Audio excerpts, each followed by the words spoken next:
Olá pessoal, tudo bom? Hoje nós vamos continuar com a segunda parte da introdução à química orgânica. Na parte anterior a gente falou um pouco do desenvolvimento da química orgânica, da teoria da força vital, e hoje a gente vai falar um pouco sobre as características do átomo de carbono. Meu nome é Graziela e hoje a gente vai estudar essa parte de química orgânica.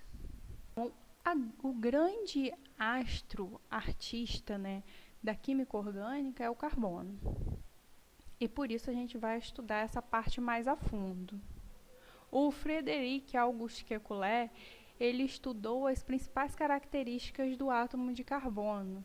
E essas características elas são de suma importância para que a gente compreenda algum dos comportamentos do carbono e como que são organizadas as estruturas. Kekulé ele propôs 3 postulados. O primeiro postulado de Kekulé nos diz que o carbono ele é tetravalente.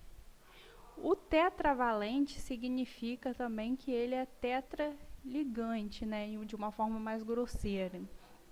Então, isso quer dizer que ele precisa fazer 4 ligações para que ele atinja a sua estabilidade química. Isso por quê? Isso também tem uma explicação científica, porque ele possui 4 elétrons na sua última camada, ou seja, na sua camada de valência. Então, ele tem 4 valências livres, que podem fazer até 4 ligações covalentes. Esse átomozinho, exemplificando o átomo de carbono, nós encontramos aqui de verde, tá? A representação dos elétrons. Aqui em azul, os prótons, em vermelhinho, os nêutrons. Então, nós vemos que na última camada, esse último círculo aqui, que é a camada de valência desse átomo, nós encontramos 4 elétrons. Isso faz com que o carbono precise de mais 4 elétrons para completar o octeto. Lembram disso? Lá do primeiro ano. Então, ele precisa fazer 4 ligações covalentes. Tá? Isso devido ao carbono, ele está situado aqui, na família 4A. Ele é esse elemento aqui, família 4A, e ele precisa fazer 4 ligações para ele acompanhar o octeto e se igualar à distribuição eletrônica do neônio, por exemplo. Então, existem diversas formas do carbono fazer ligações, tá? E essas ligações, elas podem ser ligações simples ou ligações múltiplas. Pode fazer 4 ligações simples, aqui está o carbono fazendo 4 ligações simples. Ele pode fazer uma ligação dupla e 2 simples. Tá? Esse daqui é o simbolismo da ligação dupla.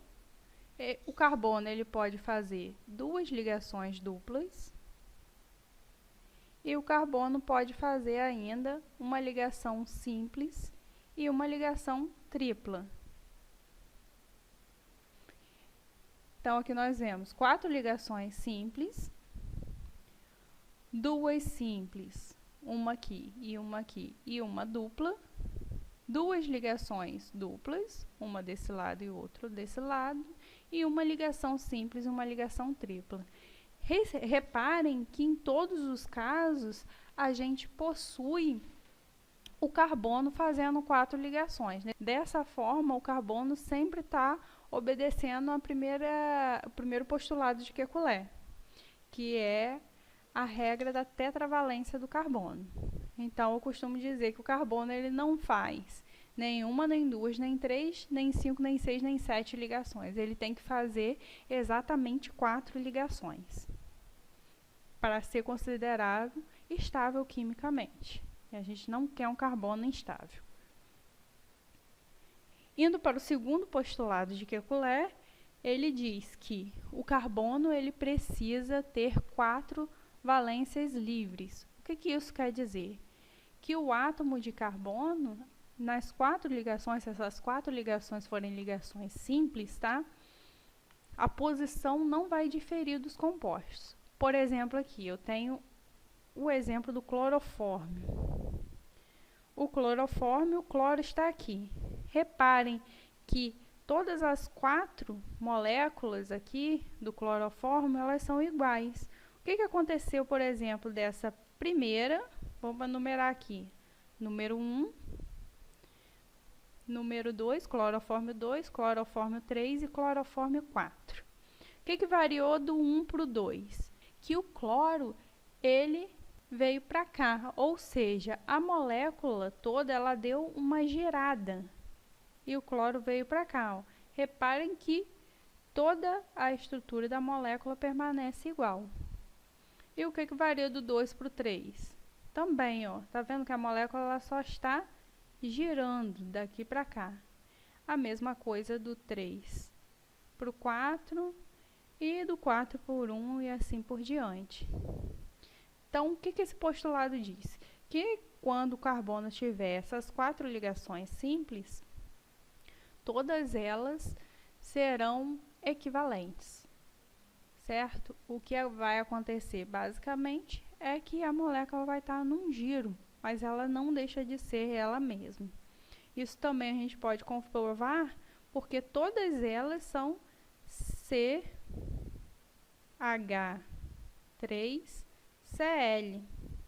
Então, todas elas têm 3 hidrogênios, todas elas têm apenas um carbono e um cloro. A única coisa que está acontecendo entre elas é um giro, ok?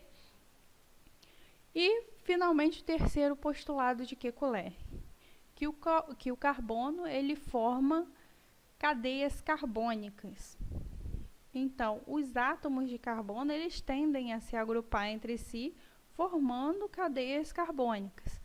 Por exemplo, a gente tem uma cadeia carbônica aqui do metano, uma cadeia de apenas um carbono, como a gente tem de 2, como a gente tem aqui com 4 carbonos, ó, 1, 2, 3, 4. Essa molécula aqui, a gente conhece ela como butano, um dos componentes do gás natural, GNV, né?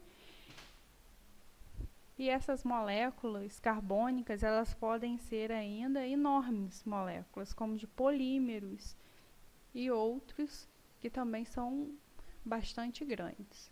Então, a gente finaliza essa parte da classificação do carbono. Eu espero que vocês tenham conseguido entender. Qualquer coisa é só mandar algumas mensagens indicando dúvidas, sugestões. E até a próxima aula, quando a gente vai começar a falar das formas de representação das cadeias carbônicas. Até mais, pessoal, e bons estudos!